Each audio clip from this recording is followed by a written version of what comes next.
अस्सलाम वालेकुम। अमेरिका जो कि दुनिया का सबसे ताकतवर मुल्क है और अमेरिका का जो सबसे ताकतवर ओहदा है वो अमेरिकन प्रेसिडेंट है। आज अमेरिका के अंदर उनके 47th प्रेसिडेंशियल इलेक्शन होने जा रहे हैं। ऐसे तो अमेरिका के अंदर मल्टी पार्टी सिस्टम है इन कॉन्स्टिट्यूशन, बट वहां पे in actual two party system है।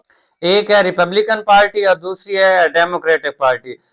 डेमोक्रेटिक पार्टी की तरफ से जो उम्मीदवार है वो है कैमला हैरिस और रिपब्लिकन पार्टी की तरफ से डोनाल्ड ट्रंप उम्मीदवार है प्रेसिडेंशियल इलेक्शन के लिए।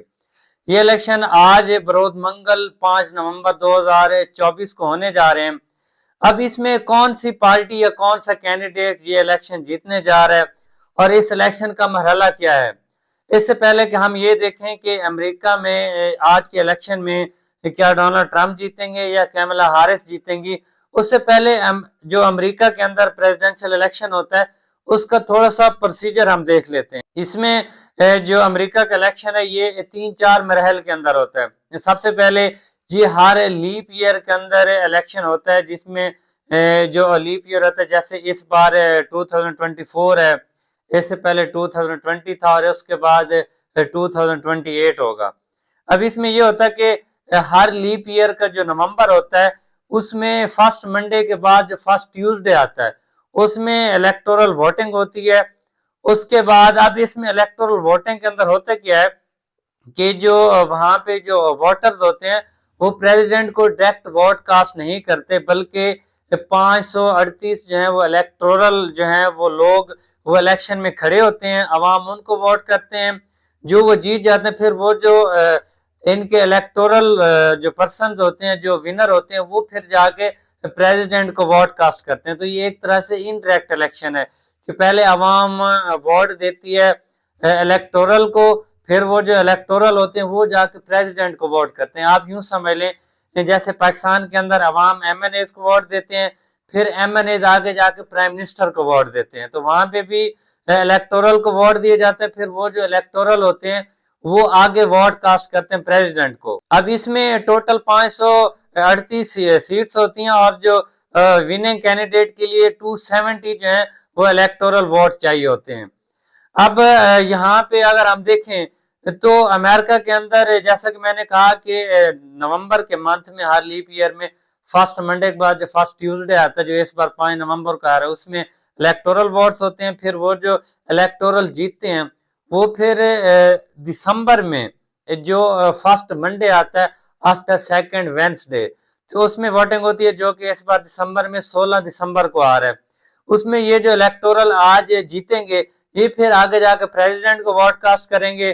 फिर 6 जनवरी को जो स्टेट्स हैं ये जो टोटल वोट्स हैं ये भेजेंगी सेनेट को, सेनेट इन वोट्स की काउंटिंग करेगी और फिर जो विनिंग कैंडिडेट होगा वो 20 जनवरी को ओथ उठाएगा, हलफ उठाएगा।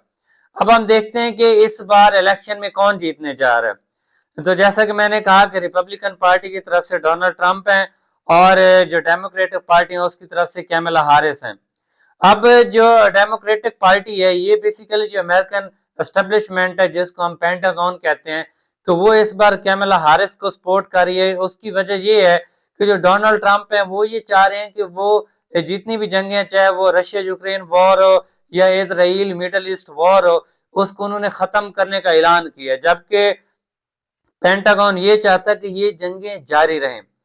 जैसे ये जंगें जारी रहेंगी तो अमेरिका की पूरी दुनिया के अंदर हेजेमनी, उसकी जो उजारादारी है वो कायम रहेगी।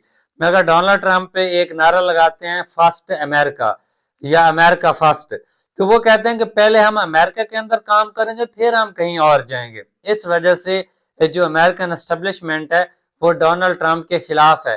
अब देखना ये है कि डोनाल्ड ट्रंप अमेरिकन एस्टेब्लिशमेंट को शिकस्त दे पाते हैं या नहीं दे पाते। अब अगर हम देखें कि इस वक्त कौन जीत रहा है, जो ग्राउंड पे क्या सूरत हाल है, टोटल 538 वोट्स में से जहां पे डोनाल्ड ट्रंप लीड कर रहे हैं वो है 251 और 226 वोट्स ऐसे हैं जहां पे जो कैमला हैरिस है वो वहां पे लीड कर रही हैं। अब ये जो है ये डेमोक्रेटिक और रिपब्लिकन के ना कुछ फिक्स स्टेट्स होती हैं जहां पे रिपब्लिकन ने ही जीतना होता है फिक्स, और कुछ ऐसी स्टेट्स हैं जहां पे डेमोक्रेट्स ने जीतना होता है। अगर आप अक्सर आपने देखा होगा जो अमेरिका का मैप दिखाया जाता है वहां पे कुछ ब्लू स्टेट्स होती हैं और कुछ वहां पे रेड स्टेट्स होती हैं।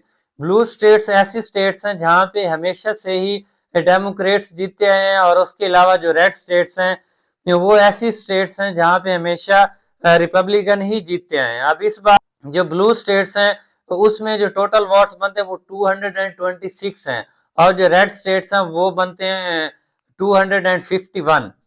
अब जीतने के लिए चाहिए 270। अब जो बीच में 61 वोट्स हैं ये हैं टोटल 5 स्विंग स्टेट्स। अब ये स्विंग स्टेट्स क्या होती हैं? ये ऐसी स्टेट्स हैं जो हर साल इलेक्शन वाले दिन ही डिसाइड करती हैं कि उन्होंने किसको वोट कास्ट करना है। अब यही स्विंग स्टेट्स ही डिसाइड करती हैं कि आया रिपब्लिकन कैंडिडेट ट्रंप जीतेंगे या कैमला हैरिस जो डेमोक्रेट्स हैं वो जीतेंगी। अब ये जो स्विंग स्टेट्स हैं ये टोटल 5 हैं। इसमें सबसे जो बड़ी स्टेट है वो है पेंसिल्वेनिया, इसके टोटल 19 वोट हैं।